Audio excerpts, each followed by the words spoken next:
I've got a Razor 570 up on the lift here today, and it's just not starting. The customer brought it in, trying to figure out what's going on with it. What I found, besides needing a prop shaft and the U-joints, and I'll go over that on a separate video, but we've got a rear brake sensor on the back of this machine, right next to the clutch cover there.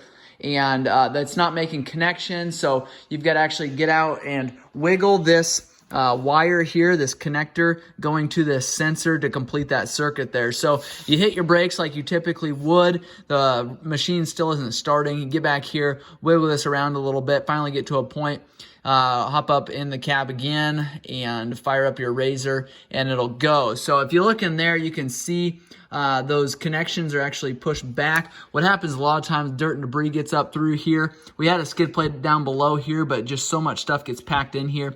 This gets moved around because this wire is exposed and wears these connectors down and pushes them back. So I'm going to go ahead and fix that for him today.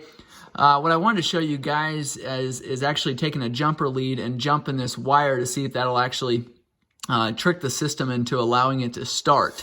So what I'm going to do is I'm going to go ahead and show you what that does. All right, I've got you in a spot there where you can see. I'm actually going to take a wire lead and jump it across here. At this point, I'm going to have the key off. Otherwise, we could cause some spark there and blow a fuse. So if you take a jumper wire just like this here and you push it in, make sure it's making good connection. And again, make sure it's making good connection before you do this. And I just wanted to show you what it does to help you guys understand what's going on here and why we've got to have this sensor in there. So we've got a good contact on there. I'm actually going to take and hold this belt cover on while I do this because we've pulled this off to get to this prop shaft. And again, I'm going to show you a video on how to get to there. So now I'm going to go up to the dash. I'm going to actually turn the key on, and then I'm going to put it in the start position there to try to get this to run.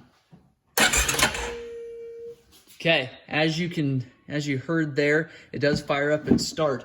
The issue that we're going to have here is your brake lights are always going to be on this machine. So that is your brake light sensor as well as your safety sensor. And so if you don't want that, then you're going to have to figure out a different system for getting those brake lights off because you don't want those on all the time. You'll just burn up bulbs. So I would suggest that you go ahead and fix those connectors there as opposed to jumping that lead there. I guess worst case scenario, you do jump that lead until you get it back and get something figured out to how to fix that and then get your brake lights taken care of as well. So all that to say, you can jump that wire there and it works, but long term, it's not the best idea. Like I said, I'm going to be doing some more videos on this Razor 570. If you've got questions or comments, make sure and leave those below. If this video has been helpful, make sure you subscribe, like, and share. I appreciate any feedback from you guys. Thanks a lot.